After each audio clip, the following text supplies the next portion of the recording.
Hey everyone, I was just reading this article about how government IT professionals are scared of what's going on with Doge and all of the cost cutting, and Elon's team just breaking into systems to look around and find the smoking gun to prove that the government is inefficient. There's some truth to that, but sometimes it's also by design. Not the inefficiency, but the non-modernization. We just take time to make sure that when we're spending taxpayer dollars, that they're being spent on the right things. And the government has a great advantage. They can leapfrog bad technologies like we've seen in the past. But at the same time, if government IT professionals are not helping modernize systems, make things more efficient, then they should be afraid. For example, the whole news item that came about a couple of days ago that said that some agency at the federal level had bought some 34,000 ServiceNow licenses, but only 140 or so of them were being used.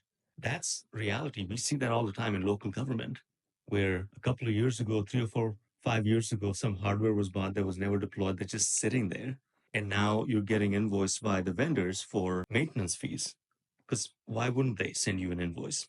And here's the thing, budget happens once. IT professionals, CIOs, IT directors at these small to mid tier counties and cities have to go to their councils and commissions for a large ticket item for a new subscription once. And once it's approved, the thing is bought. Very rarely does anyone ask about whether it was deployed or not until something like IT assessment happens or Doge shows up at your door to ask for what happened to those licenses. So there's truths on both sides, but inefficiencies are a reality of life.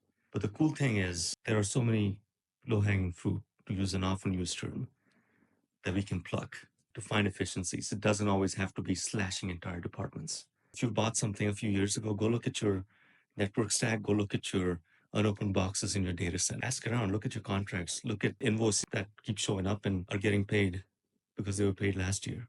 There's a lot to be done. Just food for thought. Thank you.